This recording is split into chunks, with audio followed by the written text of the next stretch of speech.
بسم اللہ الرحمن الرحیم۔ واقعات و حالات 28 رجب 60 ہجری از زبان امام حسین علیہ السلام۔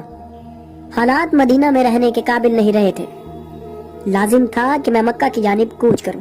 میں نے سفر کے مقدمات فراہم کیے۔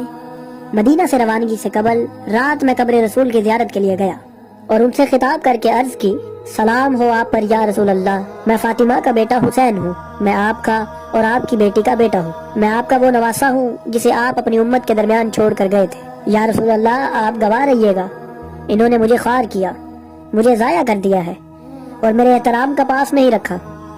جب تک آپ سے ملاقات نہ کر لوں میری آپ سے یہ شکایت برقرار رہے گی۔ آپ پر خدا کا درود و سلام ہو۔ بار الہ، یہ تیرے نبی محمد کی قبر ہے اور میں ان کا نواسا ہوں۔ میرے ساتھ ایک واقعہ پیش آیا ہے جسے تو جانتا ہے۔ خدایا، بے شک میں اچھائیوں کو پسند کرتا ہوں اور برائیوں سے بیزار ہوں۔ اے جلال و کرامت کے مالک، اس قبر اور جو اس میں پنہا ہے اس کی حرمت کے واسطے تجھ سے التجا کرتا ہوں، اس واقعے میں میرے ساتھ وہی پیش آئے جس سے تو راضی و خوشنود ہو۔ پھر اسی مقام پر بیٹھے بیٹھے قبر رسول پر میری آنکھ لگ گئی۔ خواب میں حضرت کو دیکھا، آپ نے مجھے اپنی آغوش میں لے رکھا تھا اور میری پیشانی پر بوسے لیے جاتے تھے اور فرماتے تھے، میرے بچے حسین، تو بہت جلد زمین کربلا میں میری امت کے ایک گروہ کے ہاتھوں قتل ہوگا۔ وہ تیرا سر تن سے جدا کر دیں گے، اس وقت تو پیاسا ہوگا اور وہ تجھے پانی نہیں دیں گے۔ اس سب کے باوجود بھی انہیں میری شفاعت کی امید ہوگی۔ انہیں کیا ہو گیا ہے؟ خدا روز قیامت انہیں میری شفاعت نصیب نہ کرے، انہیں خدا کے یہاں کوئی مقام حاصل نہیں۔ میرے عزیز حسین، بے شک تیرے والد، والدہ اور بھائی میرے پاس آ گئے ہیں اور تجھ سے ملاقات کے مشتاق ہیں۔ بہشت میں ایسے درجات ہیں جن تک تو شہادت کے بغیر نہیں پہنچ سکتا۔ اب جب کہ ہم مدینہ سے روانگی کے لیے تیار تھے، اس وقت میرے بھائی محمد حنفیہ مجھ سے ملاقات کے لیے آئے۔ انہوں نے مجھ سے اپنی محبت کا اظہار کیا، نیز بہت ہی الفت سے بات کی۔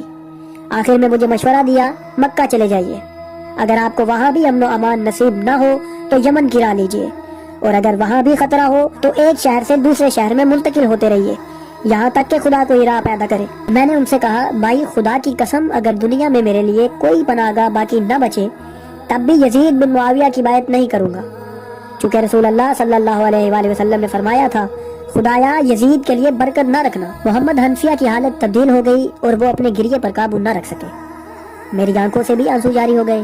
میں نے ان سے کہا، میرے بھائی، خدا آپ کو جزائے خیر دے، حقیقت یہ ہے کہ آپ نے میرے لیے خیر چاہی اور اچھے نکات کی جانب اشارہ کیا۔ انشاءاللہ امید رکھتا ہوں کہ آپ کی رائے محکم اور درست ہوگی۔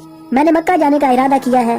میں خود، میرے بھائی، میرے بھائیوں کی اولادیں اور میرے شیعہ اس روانگی کے لیے تیار ہیں۔ ان کی رائے وہی ہے جو میری رائے ہے، ان کا ارادہ بھی وہی ہے جو میرا ارادہ ہے۔ لیکن اے بھائی، آپ کا ہمارے ساتھ آنا لازم نہیں ہے۔ آپ مدینہ میں ہی رکیے اور اس شہر میں میری آنکھ بند کر رہیے، یہاں کی ساری خبریں مجھے ارسال کرتے رہیے گا۔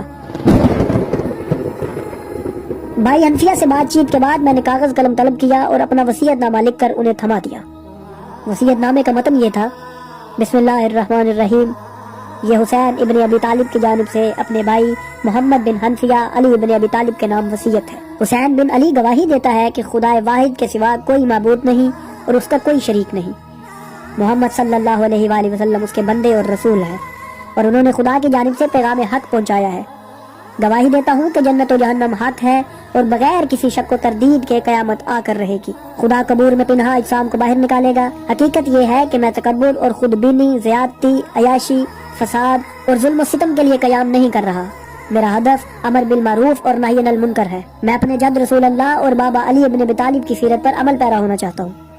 جو مجھے قبول کرتا ہے وہ جان لے کہ خدا سرچشمہ حق ہے اور وہی اجر دینے والا ہے، اور اگر کوئی میری اس دعوت کو قبول نہیں کرتا تو میں صبر کروں گا یہاں تک کہ خدا میرے اور اس کے درمیان حق کے ساتھ فیصلہ اور حکم فرمائے، اور وہ بہترین فیصلہ کرنے والا ہے۔